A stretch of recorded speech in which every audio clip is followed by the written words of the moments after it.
Ada berapa? Satu. Coba datanya. Bantu saya. Limbah sawit itu 1 ton per jam. Satu, 10% limbah sawit 1 ton per jam.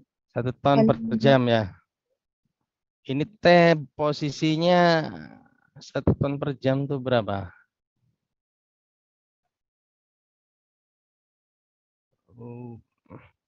Ini 10% ya? ya, Pak, Hmm, 10%. Oke, berarti batu baranya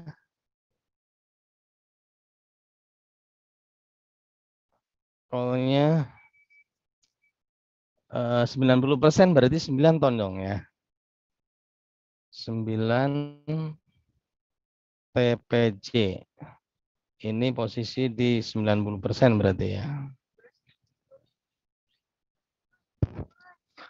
Oke. Sekarang jadi totalnya 10 ya. Total 10 ton per jam.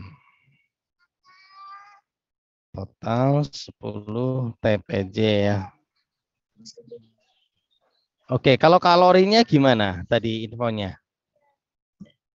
Kalorinya untuk limbah sawit 2000 kilokalori per Kalori berarti sama dengan 0,1 dikali kan 2000 ya, ya 2000. tambah 0,9 dikali berapa? Kolnya 4.500. Ya, 4500 kilokalori. Coba bantu hitung berapa jadinya kalori campurannya.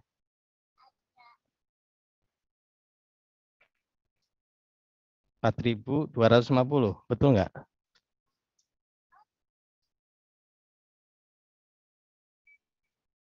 Kakal per kilogram. Betul?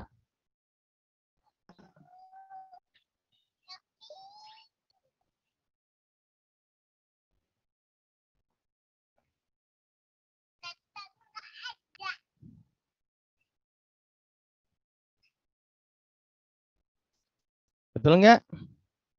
Betul, Pak. Oke. Ya, sekarang kita coba ya ton per jam dan nilai kalori ini kita ubah jadi energi gitu ya. Gimana mengkonversinya? Pak, sudah Pak. Dulu di pelajaran apa? Kalian belajar konversi di apa? Tingkat pertama itu apa ya dulu? Kalian belajar apa tuh? Teknik kimia itu? Apa dulu yang diajar Pak Bambang? Yang konversi satuan apa tuh? Ada yang ingat Kak? Pelajaran apa dulu? Halo? ARP ya, itu ARP ya. Sekarang saya punya 10 ton per jam. Saya bikin garis dulu deh. Raf, pelan deh. Saya bikin garis ya. Oke. Ini 10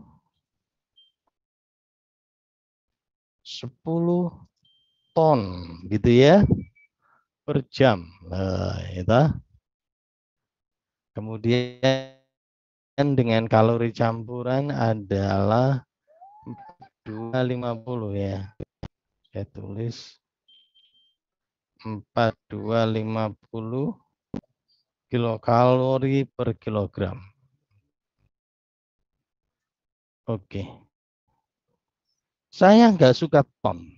Saya sukanya kilogram. Oke. Jadi 1 ton.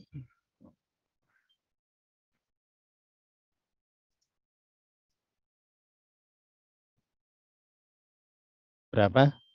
1000 kilogram. Gitu ya. Jadi kalian bisa coret nih. Yang namanya ton kita coret ya. Ton kita coret. Tuh. Ya toh. Begitupun kilogram. Kita coret. Kalian sambil mencatat nggak apa-apa ya. Saya agak lama karena keseimbangan. Nah, di mobil kan gerak terus. Kilogram kita coret. Ya toh? Nah, oke. Kemudian saya kok tidak suka kilokalori ya. Jadi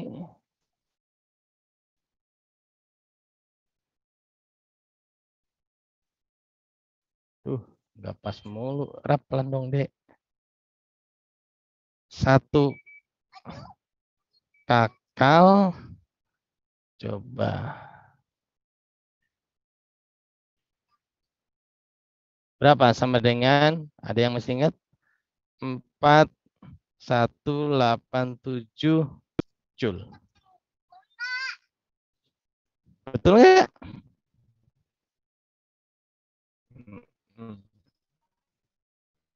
Oke, kemudian saya nggak suka jam, saya sukanya detik. Jadi 1 jam saya tulis di sini sama dengan berapa? 3600 detik. Gitu ya. Jadi jam bisa kita coret juga tuh, ya.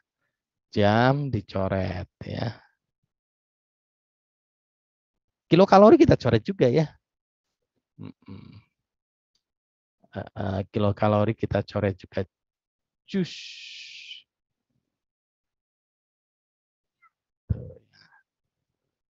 Coret.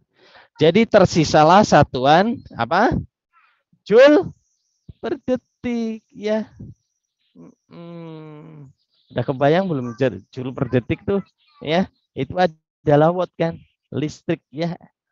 Satuan listrik yang sering kita dengar sehari-hari kan. Berapa watt gitu ya.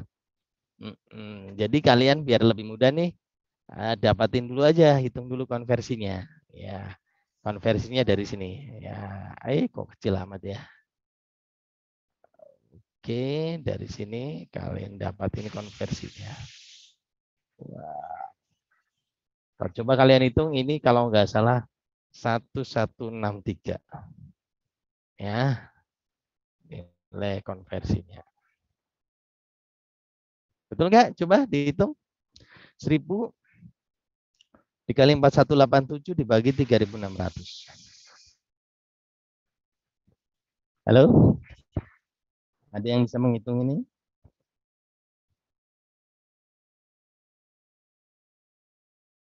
Betul, Pak.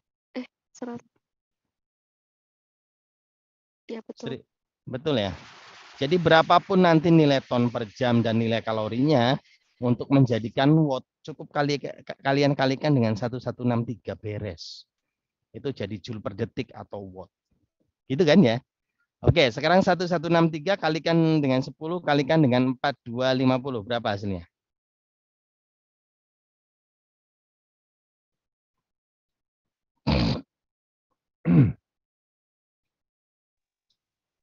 4,9 kali 10 pangkat 7. Oh, dibikin juta aja. Berapa jadi? Dibuletin dibikin juta. 49, berapa juta? 49.427.500. 427 gini aja lah ya, juta joule per second, iya kan?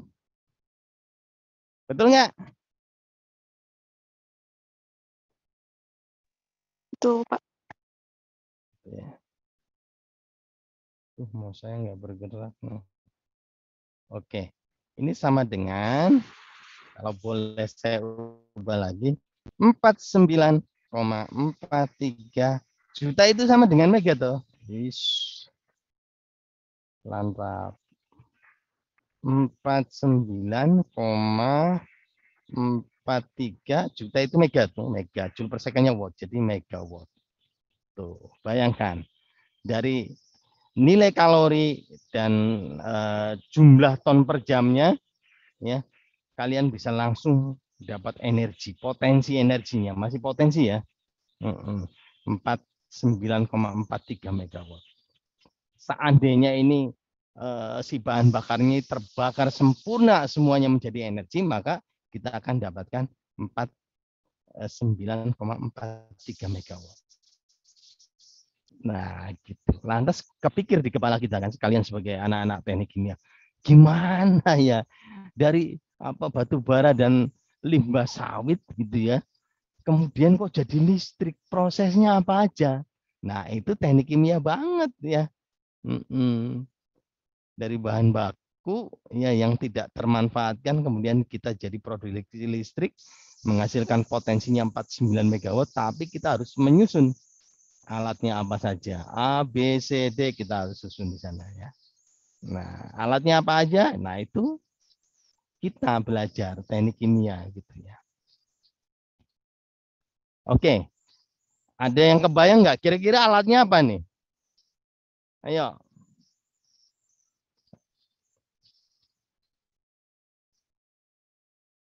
Ingat, sekali ngomong tadi langsung dicatat ya sama asisten kemarinnya. Kalian butuh berapa total, berapa kali ngomong itu ya. Agar nilai aktifnya perfect gitu ya. Oke, silahkan. Nih kesempatan, kira-kira alatnya apa aja?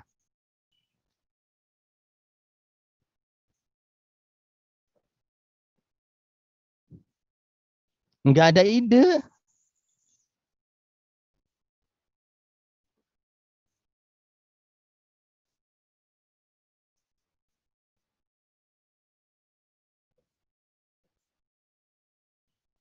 Heat Halo? exchanger, Pak. HE. Ya. Ada yang lain? Yang kayak tugas kemarin itu, Pak. Itu yang kemarin apa ya, Pak? Kalau ini dibakar, ada sistem pembakaran burnernya gitu ya. Nah, oke. Kita lihat ya contohnya bareng-bareng nih. Saya buka videonya ya. Saya komut sebentar. Stop share. Videonya udah muncul belum? Belum, Pak. Coba ya kita lihat bareng-bareng videonya. Ada di mana itu? Di training 2022.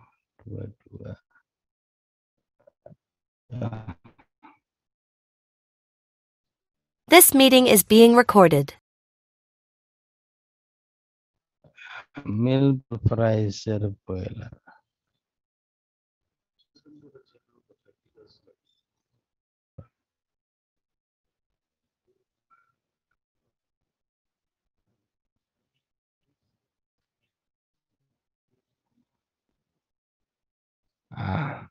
Lihat semuanya. Udah kelihatan belum? Belum, Pak. Saya masih loading, Pak. Kelihatan semuanya?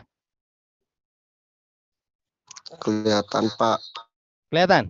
Tapi masih loading. Sekarang masih loading? Masih, Pak. Yang lain gimana? Sama, Pak, belum ada. Belum muncul ya? Coba saya stop share. Ulangi lagi. Sudah muncul? Ada, Pak. Ada?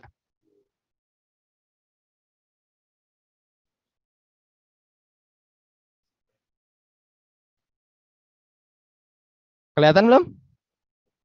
Sudah, Pak. Udah kelihatan, Pak. Oke, apa yang kelihatan? Ada apa itu? Boiler, Pak.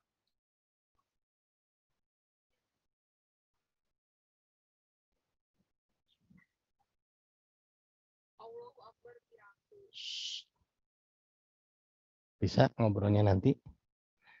Oke, kita lihat ya. Ini boiler. Apa yang terlihat? Api. Betul nggak?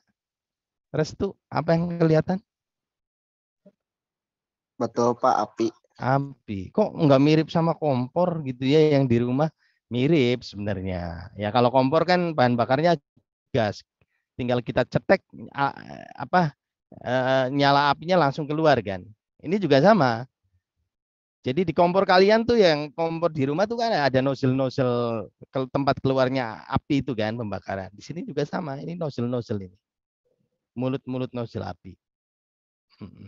Lantas di mana posisi bahan bakarnya?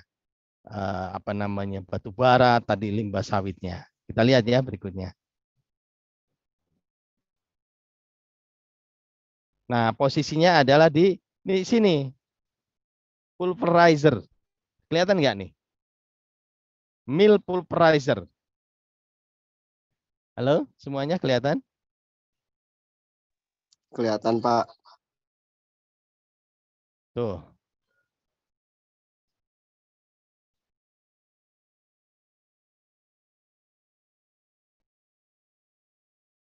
Oke, kelihatan ya. Ini ada mill pulverizer. Jadi fungsinya adalah untuk menggerus bahan bakar tadi, ya. Mending lurus aja.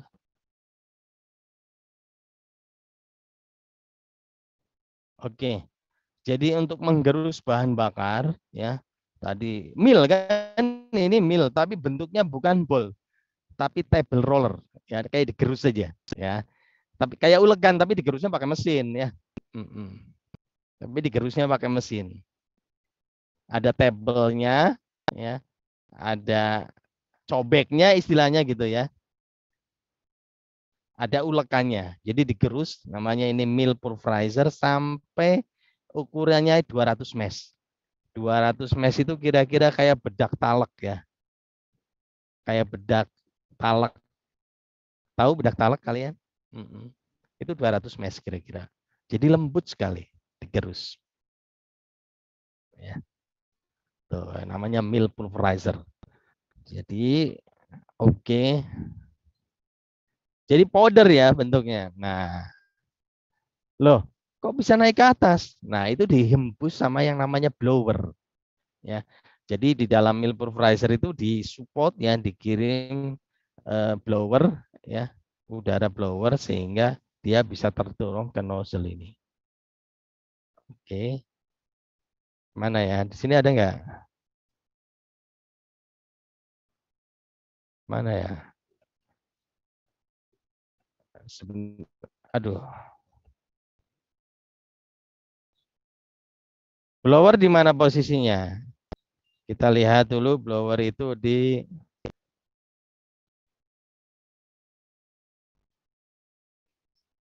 sebentar ya, kita lihat.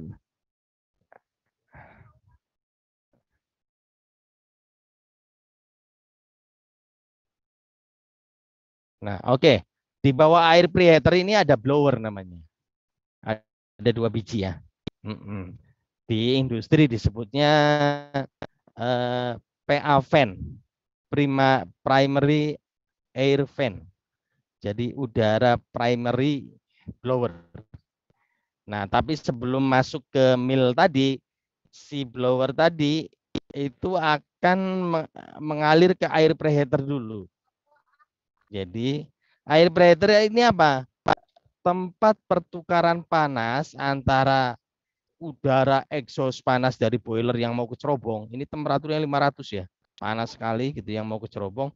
Diambil panasnya oleh udara blower. Jadi udara blower namanya PA fan tadi, primary air fan, masuk dulu ke sini. Jadi posisinya masuk ke mill pulverizer itu dalam keadaan panas. Kalau nggak panas nanti percuma dong ya, kan udaranya harus panas biar nggak lengket gitu ya. Jadi bayangkan kalian ngulek, batu baranya basah, kemudian dihembus udara panas, itu kan akan sangat membantu sekali gitu ya. Jadi udara yang ke mill pulverizer yang penggerusan tadi, udaranya panas. Panasnya diambil dari mana? Dari HE. HE-nya tapi bukan selencub ya, mirip seperti plat kayak gitu ya.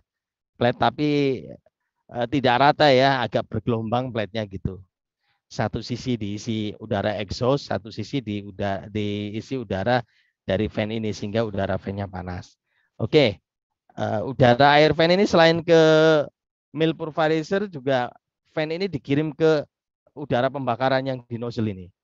Ya kan namanya pembakaran pasti butuh udara kan, ekses apalagi. Ya, kalau batu bara mill pulverized ekses udaranya berlebih sekitar 20%. Ya. Jadi gitu sistem pembakarannya ya. Loh Pak, tukang sate bakar arang ada ekses? Ada. Dia kan pengibit pakai tangan. Itu ekses udara itu. Coba tukang sate tanpa ada kipas ya, tanpa ada blower, tanpa ada entah itu blower yang pakai kipas, entah itu blower alami dari tangan yang bergerak ya, dikibit gitu ya. Apa bara apinya akan nyala itu? Si ininya arangnya enggak. Ya, pembakaran sempurna itu ketika dikombinasi dengan udara gitu ya. Pak, ada nggak boiler yang tipikalnya begitu kayak arang? Ada, namanya stoker ya, kayak arang persis gitu ya. Di atasnya bukan sate tapi di atasnya itu panci boilernya itu ya. Istilahnya stoker. Ada juga yang fluidisasi di CFD namanya, pakai pasir ya.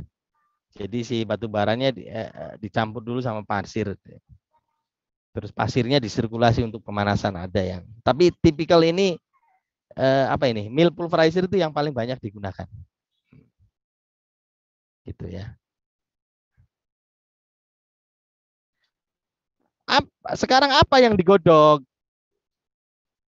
Yang digodok oleh batu bara dan tandan sawit tadi setelah di mill gitu ya, apa yang digodok? Air yang ada di dalam panci ya. Iya. Cuman kok pancinya bentuknya kayak gini Pak Cup-cup? Iya, yang namanya boiler untuk mendapatkan luas permukaan yang besar, pancinya dibuat cup-cup yang banyak ya, jumlahnya ratusan ini.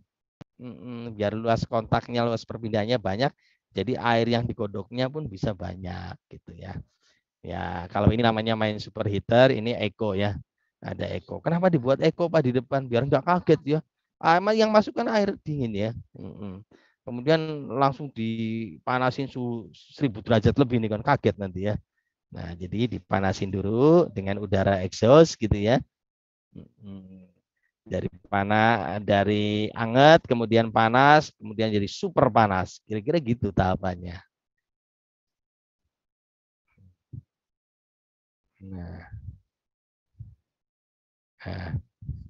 Nah, ini economizer ya. Nah, intinya adalah produk sistem. Nah, steam ya. Steam. Ini ada steam drum ya. Nah, kalau boiler yang tipe lama ya, subcritical, memang masih ada steam drum. Jadi untuk memisahkan antara cairan dan steam jenuhnya ya. Karena kalau nggak begitu nanti airnya ikut ke atas, bahaya ya. Nanti masuk ke sistem dan seterusnya. Yang dibutuhkan adalah uap kering. Nah, gitu ya. Begitu. Ya. Oke ya, jadi kalau restu dan salsabila ya, kencan di dalam boiler ini pasti hangus ya. Pasti hangus dong, iya. Tinggal nama aja ya, kan panas banget ini. Lihat. Oh, ya. Oke ya, paham ya, itu boiler, produksi steam. Dibakarnya pakai tandan sawit dan campuran dengan batu bara tadi. Terus kemana kan steamnya? Kita lihat ya. Video berikutnya lagi.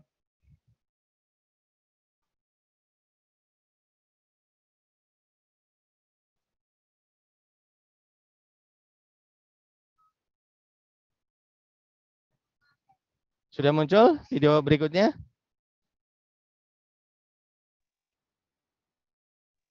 Sudah, halo? Pak. Sudah. Nah.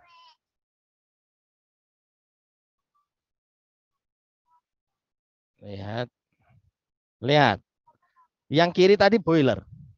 Menghasilkan uap jenuh ya. Bayangin. Yang merah ini uap jenuh ini. Maksudnya merah itu panas gitu ya, uap jenuh panas.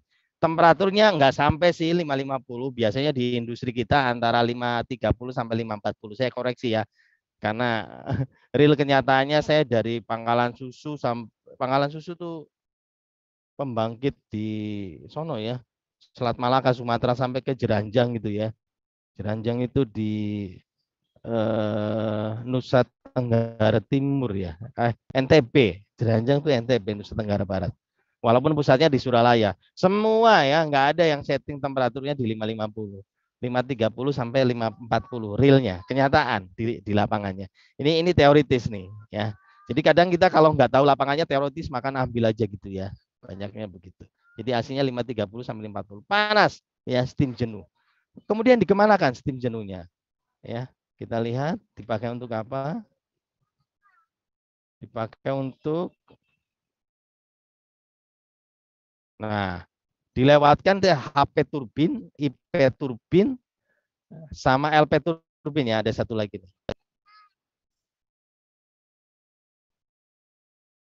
Jadi apa itu turbin?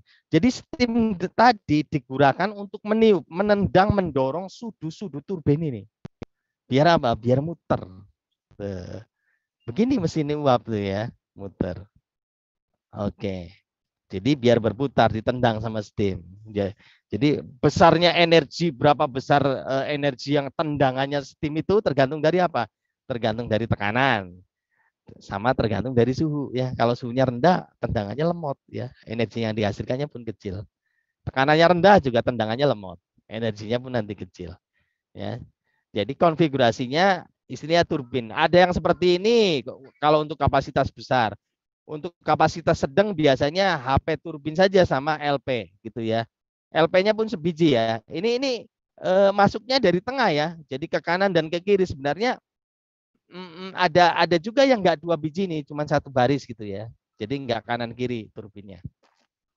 Ingat bedanya turbin sama kompresor apa? Kalau kompresor dari besar ke kecil. Kalau turbin itu dari kecil membesar gitu ya. Pak, ini kok dari besar? Ya, ingat masuknya ke tengah. Jadi tetap walaupun ke kanan, ke kiri sama-sama dari kecil membesar ya, mesin turbin. Oke ya. Bahkan yang kecil tuh ada yang seperti bentuknya 1 biji ini aja, low pressure seperti gini aja ada turbin kapasitas kecil. Nah, yang paling komplit ini ada HP turbin, ada intermediate sama low pressure dan kembar 2 biji ya, untuk mendapatkan energi yang lebih banyak. Tendangannya lebih banyak kalau 2 biji kan. Oke ya, kira-kira begitu. Pak, bisa nggak ditukar Pak? Yang HP turbin itu di ujung sana, yang LP turbinnya di depan Pak. Ketemu dengan steam duluan gitu ya. Rontok nanti. Tekanan tinggi, panas, ketemu sudu-sudu yang besar begini langsung. Nah, jadi makanya yang HP turbin biasanya bentuknya kecil-kecil karena tekanannya masih tinggi gitu ya. Baru setelah tekanannya rendah ya. Ya. Setelah teganannya agak rendah baru dikasih turbin yang sudunya gede-gede, low pressure istilahnya. Biar enggak kena tekanan nggak pada copot gitu ya kan, tekanannya udah rendah kira-kira begitu. Nah, gitu ya. Tuh. Ini satu shaft ya, satu shaft. Satu shaft. Jadi nanti shaftnya berputar. Putar. Nah, itu ya, tuh lihat ya efek steamnya kelihatan tuh. Tuh, steamnya muter. Muter ini porosnya. Ya. Mulai paham nggak kalian? Nah, muter porosnya di ujung dikopel disambungkan dengan generator. Generator tuh kayak kalian bilangnya dinamo. Ya. Isinya apa? Dinamo. Lilitan kawat sebenarnya. Ya, lilitan tembaga, stator di luarnya. Kemudian rotornya juga lilitan tembaga. Ya kan? Tapi berputar kalau rotor ya. Kalau stator kan di dinding-dindingnya generator ini. Ingat ya. Tembaga, kemudian ada tembaga yang berputar. Ketika berputar maka dia akan menimbulkan medan magnet ya. Masih ingat nggak dulu waktu SMP belajar hukum Faraday? Tuh di situ ya. Akan timbul medan magnet. Nah, medan magnet yang berubah terus gitu ya per waktu maka akan menimbulkan medan listrik. Jadi putaran menimbulkan medan magnet, menimbulkan listrik. Kira-kira seperti itu. Jadi alat yang terlibat apa aja? Sudah jelas tadi. Boiler, intinya turbin, dan generator.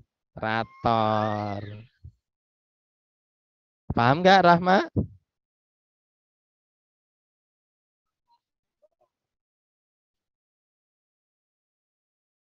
Nah, paham ya? Mm-mm. Ada satu lagi nih ingin saya tunjukkan bahwa Pak, saya izin bertanya. sebentar saya tuntaskan dulu. Nah, kemudian yang paling penting, nah ini coba kalian lihat di bawah sistem low pressure turbin selalu ada pasangan setia yang mendampingi namanya kondensor. Kondensor itu kan kalian sangat familiar lah ya. Kondensor itu cuma ada di teknik kimia, nggak ada di apa namanya bidang lain. Ya, iya selalu berpasangan karena kondensor inilah yang nanti yang menciptakan tekanan vakum karena tekanan turbin harus vakum untuk mendapatkan power yang besar dan yang menciptakan vakum adalah kondensor. Detailnya gimana Pak? Kok kondensor bisa menciptakan tekanan vakum? Nanti kita bahas di pertemuan berikutnya. The recording has stopped. Ya, nanti kita bahas di pertemuan berikutnya. Oke, ada pertanyaan sebelum kita masuk ke HISIS? Mungkin saya Pak izin bertanya. Ya, Untuk tadi kan steam itu masuk ke turbin ya Pak. Nah dari turbin itu steam bekas memutar turbin itu dikeluarkan langsung Pak lewat exhaust atau bagaimana ya Pak? Atau melalui tahap selanjutnya lagi? jadi steam itu setelah ya. Nah, ini kan sebentar mana. Inilah kira-kira masuk ke HP turbin ya. Kalau yang konfigurasinya seperti ini, biasanya setelah HP masuk lagi ke boiler namanya reheat. Baru setelah boiler masuk ke intermediate turbin, baru ke low pressure turbin. Ya, kalau konfigurasinya seperti ini. Tapi ada juga yang konfigurasinya kecil hanya HP dan LP satu biji, nggak ada yang reheat. Jadi dari steam masuk dari HP turbin langsung low pressure turbin. Ada seperti itu. Gitu ya. Nggak ada yang dibuang langsung. Dia satu poros. Jadi setelah memutar HP, dia memutar IP. Setelah memutar IP, dia langsung ke LP, baru dia keluar ke kondensor tadi, kondensor tadi, gitu ya. Jadi nggak ada yang dibuang dalam perjalanannya, steam itu. Jadi memang langsung digunakan untuk mendorong si turbin HP, turbin IP, dan turbin LP. Kalau diambil sebagian kecil aja, namanya ekstrak untuk kebutuhan pemanasan, gitu ya. Untuk kebutuhan pemanasan proses, untuk kebutuhan pemanasan kalian mandi gitu ya, air panas nggak perlu pakai listrik ya, tinggal ambil steam gitu ya, tukerin dengan campur dengan air panas langsung jadi panas buat mandi keperluan domestik gitu ya. Kayak gitu ya, jadi langsung dari videonya tadi kan jelas langsung. Ada lagi? Saya tunjukin lagi ya, jadi dari videonya ini langsung.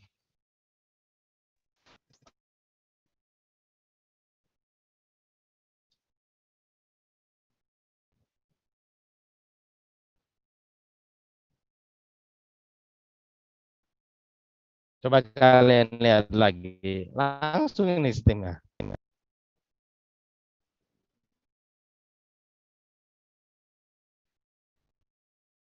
Nah,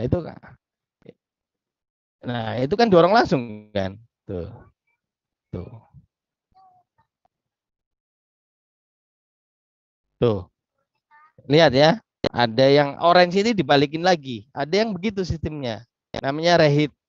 Baru setelah balik yang merah lagi, balik lagi baru masuk ke IP, terus masuk ke LP.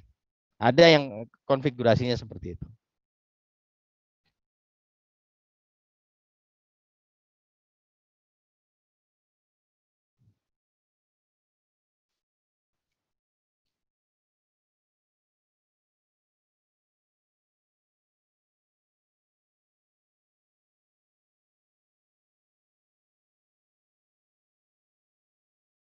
Mana itu ya?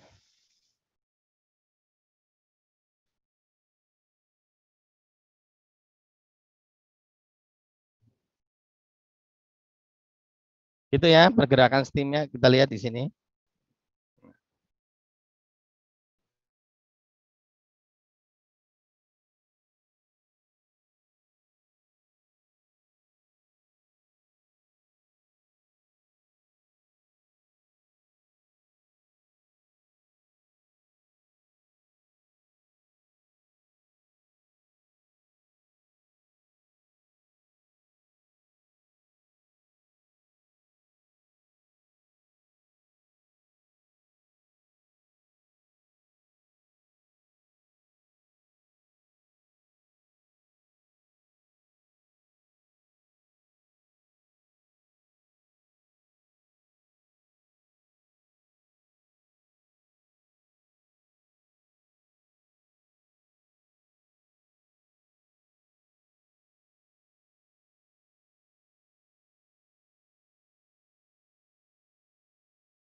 Kak. Susah nih, Bapak. Oke, udah muncul? Pati ya? Udah kelihatan ya. Kalian bikin analisis energinya dulu, bikin spreadsheet ya. Apa aja ini spreadsheet seperti tadi ya, manualnya sudah kita buat ya. Total bahan bakar 10 ton per jam ya. Limbah sawit 10%, coal-nya 90% ya. Ya, ini kita tulis. Kemudian kita tulis juga berarti limbah sawitnya berapa nih? 10 B2 itu 10 ya. Per 100 kan 10% dikali dengan B1. 10. Jadi 10 per 100 kali 10 ya 1. Kemudian batu baranya karena 90% ya B3 ya. B3 per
Oke, udah kelihatan ini?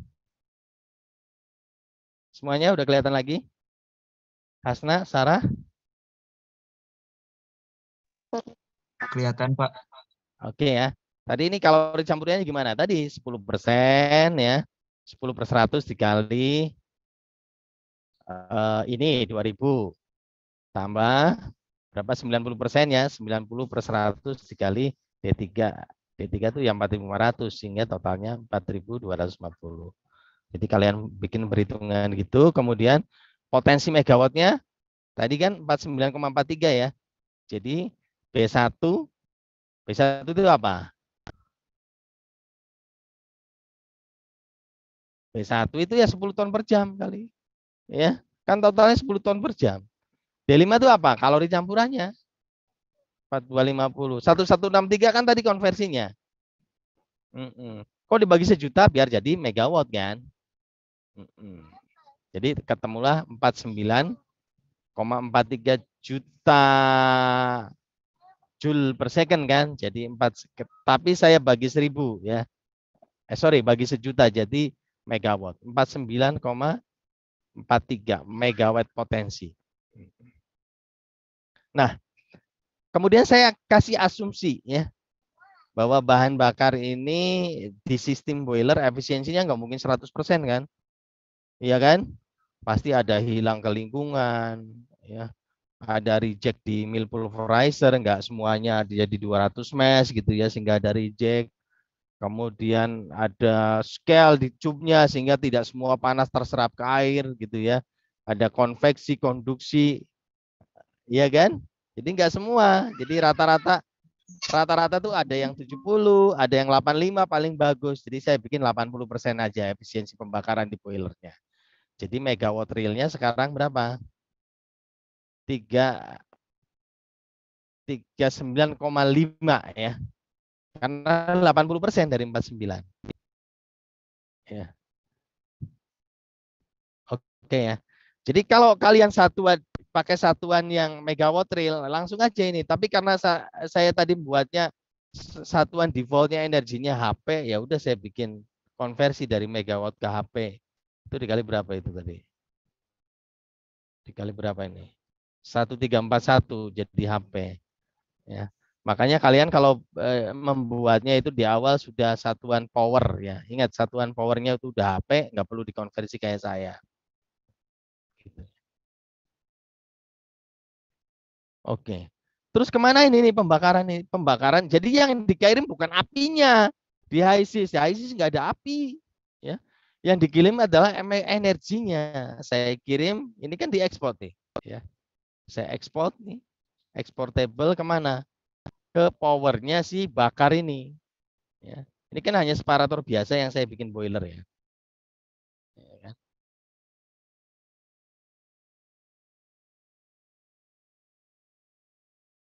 Oke ya. Gitu.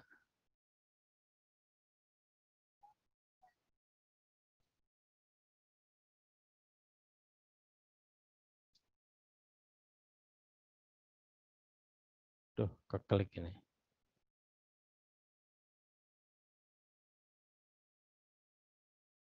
Delete close case.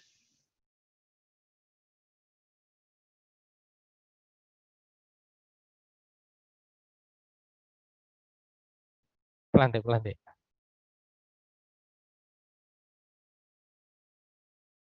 Oke ya, kita lihat lagi. Jadi itu. Jadi saya ekspor ini. Jadi saya ekspor ini kemana? Kebakar, ke powernya. Jadi ini 39,54 megawatt kan tadi. Kenapa kok 39 bukannya 4 berapa itu? Bukannya 4 kita hitung manual tadi 49,43 itu kalau efisiensinya 100% boilernya nggak mungkin kan? Pengalaman di industri ya 80% udah bagus lah. Jadi 39,54 ya. Saya nggak bisa ekspor langsung dari nilai 39 ini karena begitu diekspor tadi langsung satuannya HP. Jadi saya konversi ke HP baru diekspor ya. Kalian coba-coba aja lah. Pokoknya di sini harus muncul 39,54 megawatt. Apa yang kita godok? Air ya. Ini kok temperaturnya udah panas Pak, masuk ke boiler. Iya, kalau di industri memang ada namanya alat di sana high pressure heater menggunakan ekstrak steam dari turbin, jadi dipanasin dulu ke suhu 250 rata-rata ya, masuk ke boiler loh. Tekanannya 12 MPa atau kalau mau bar ya dikali 10, 120 bar. Ya. Kok flow-nya 62 ton per jam Pak? Dari mana ini? Ya dari trial, karena kita punya standar temperatur steam di industri itu antara 530 sampai 540 kan tadi. Bahkan kalau di video tadi 550 kan ini. Ya. Pak, 50 ton per jam aja. Nah, coba kalau 50 ton per jam. Berapa? Oh, panasan ya, rontok semua nanti alat turbinnya di depan itu tadi. Jadi maksimum itu di 560 standar industrinya. Nah, operasinya rentangnya di 530 sampai 540. Ya udah Pak, ini aja gedein aja gitu ya. 100 ton. Nah, apa yang terjadi? Adem, kebanyakan air ya. Kita cuma 10 ton kok bahan bakar. Nah, jadi jatuhlah ke angka berapa tadi? 62. Oke ya, pas gitu ya. Ingat di sini tekanannya berubah lah ya dari 12 ke 11,5 karena saya kasih di sini parameter pressure dropnya kali 500 kPa. Kan ada pressure drop di cup-cup kan, jadi ada penurunan tekanan lah. Kita buat sekitar 0,5 MPa, jadi 12 ke 11,5. Kemudian masukin ke turbin. Jadi inletnya steamnya masukin ke turbin, outletnya adalah kondensor, kemudian di kondensor saya set tekanannya saja ya. Ingat di kondensor saya isi tekanannya saja bikin vakum sebesar minus 92 kPa. Nah, Jadi kalau saya tulis minus 92 KPAG ya, bukan MPA. Nah, karena standarnya segitu. Kok jadi 0,0 minus 0,092 ya, karena default satuan tekanannya kan MPA. Jadi walaupun kita tulis KPA, nanti tetap munculnya adalah MPA. Tapi kan jadinya kita tulis 92 KPA G, jadinya kan 0,092 MPAG gitu ya. Sama saja nilainya. Nah, ini nanti kita lebih detail kenapa kok bisa dapetin vakum segini minggu depan ya. Sekarang kita belum bangun kondensornya, tapi kondensor itu menciptakan vakum sebesar minus 92 KPAG atau minus 0,092 MPAG. Pak, ada nggak minus 100 KPAG? Nggak ada. Ya, vakum segitu tuh vakum sempurna ya. Ingat ya, vakum itu nilainya kalau kita tekanannya absolut. Absolut itu berarti kita 1 bar. This meeting is being recorded. Sekarang tekanan kita 1 bar. Vakum sempurnanya itu 0 bar absolut. Kalau mulainya dari 1. Tapi kalau gate, satuan gate ya, kita mulainya dari 0. Jadi misalkan 0 bar gate kondisi kita atau 1 bar absolut, sama aja dengan 0 bar gate. Cuman kalau 1 bar absolut vakumnya ada di 0. Ya. Kalau kita bicara gate tadi ya, 0 bar gate, vakumnya di angka minus 1 bar gate sempurnanya. Tapi kan nggak ada yang sempurna gitu ya.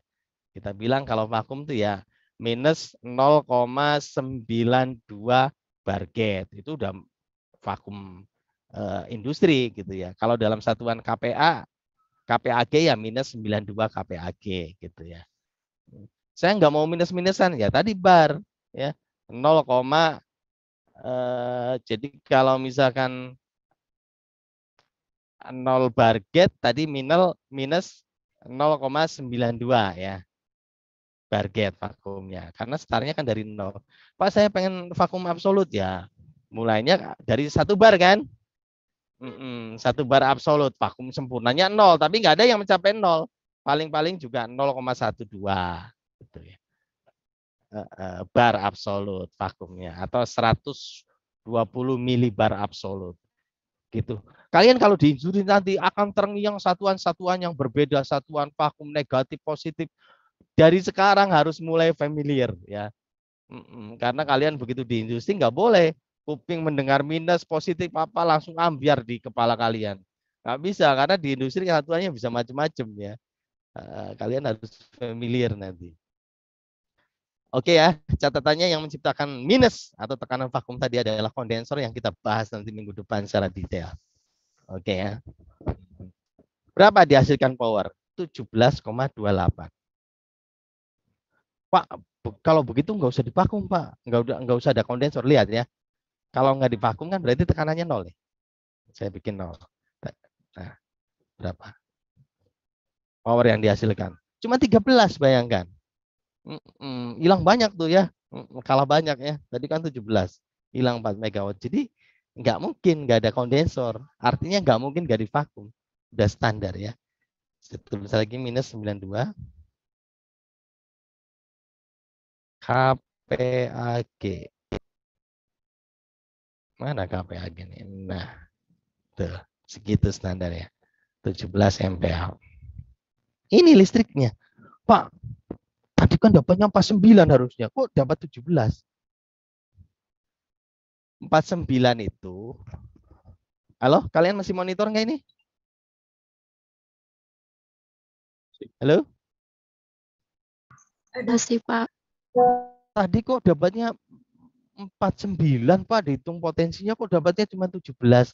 Yang namanya sempurna yang 49. Apa semua hidup di dunia ini sempurna? Nggak ada. Banyak hilang di boiler, banyak hilang di turbin. Gitu ya, efisiensi. Ya kan jadi kecil nih Pak efisiensinya. Kita lihat ya, hitung. Sini, kalian lihat sini. Potensi 49. Realitas cuma dapat 17,28. Efisiensi totalnya power plant-nya di 34. Ini udah bagus. Ya, karena rentang efisiensi real di lapangannya pembangkit itu udah hanya 25 sampai 35. Jadi udah puncak ini, udah mau 35 gitu ya. Ada yang bisa nyampe 40 kalau super critical ya. Kalau teknologi sangat terbaru gitu ya. Mentok 40. Ini 35 udah bagus. Ini kita import ya. Potensi ini import dari mana? Dari power hasil. Kemudian realnya saya import dari potensinya saya import dari ini limbah sawit ini. Jadi ini import posisinya dari sini. Kan di sini ada ya. Sini kan ada nilainya 49 nih. Import dari sini berapa nih? Nih B berapa nih? B berapa nih? Import dari B6 ini saya ambil. Spreadsheet. Kemudian kalau 17-nya saya import dari sini power hasil. Loh, ini 34 dari mana? Tinggal bagi aja. 17 bagi 49 ya 34. Oke. Terus yang paling ditunggu-tunggu, duitnya berapa dapatnya? Kita lihat ya. Jika harga listrik Rp1.500 per kWh, ya, maka kita dapat duit H ya, sejam saya pindahkan. Ya. Tinggal dikalikan aja kan.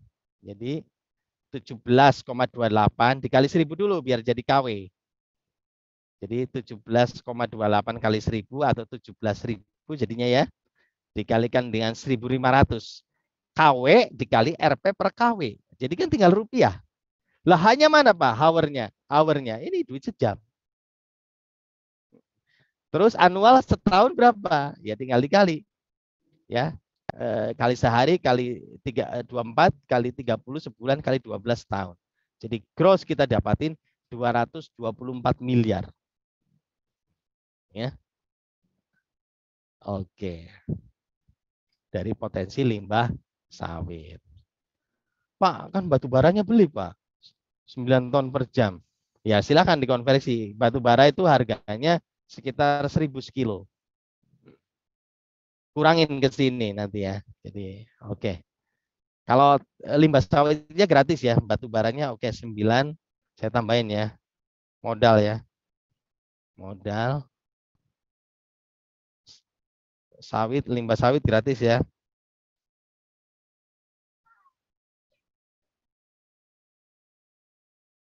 Ini gratis.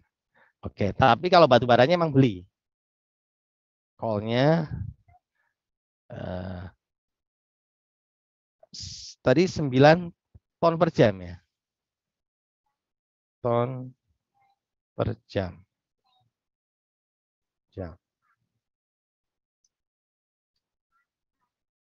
Jam. Jadi sejam berapa?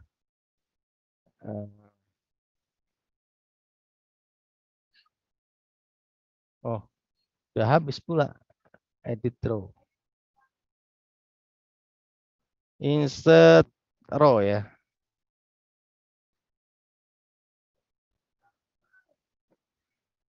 Nambah enggak? Wah. Kok enggak nambah? Oke lah di sini aja ya. Modal. Oke, setahun. Sejam aja sudah 9.000 kali 1.000 ya. Kan harganya 1.000 sekilo. Oke, sama dengan B berapa nih? B12 itu 1 ton dikali sekilo dulu ya. Kali sekilo berat biar jadi kilo kan dikali 1.000. Ya kan? Jadi ini 9.000 ton jadi 9 juta kilogram per jam. Jadi duit sejamnya dikali aja harganya 1.000. Ya. Tapi kan setahun modalnya. Oke, dikalikan itu sejam kali 24 sehari dikali 30 sebulan kali 12 tahun. Nah, ini modalnya nih, beri batu baranya. Ya. Berapa tuh? Halo? Modal batu baranya setahun 77 miliar. Masih untung, ya. Kan kita dapat 224 miliar. Modal batu bara 77 miliar. Masih 150 miliar, ya. Dibagi 1 kelas 3 kelas ini ya. Dibagi 3 kelas sudah kalian nggak perlu kerja ya, udah. Udah langsung kaya semua ini. Oke, ada pertanyaan? Saya save ya. Kalian coba buat ya sampai nyerah. Kalau sudah nyerah nanti saya kirim filenya. Ada pertanyaan?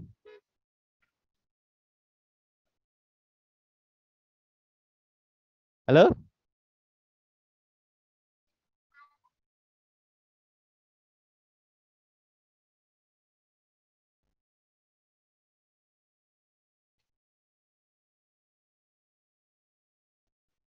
Ada pertanyaan?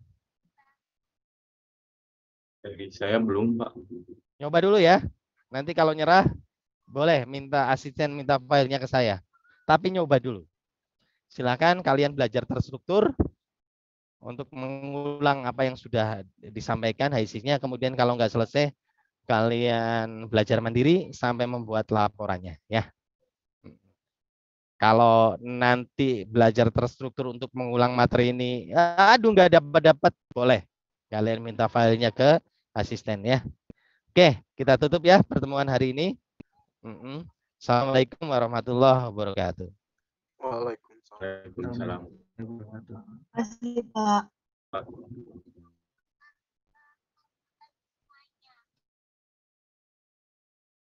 The recording has stopped.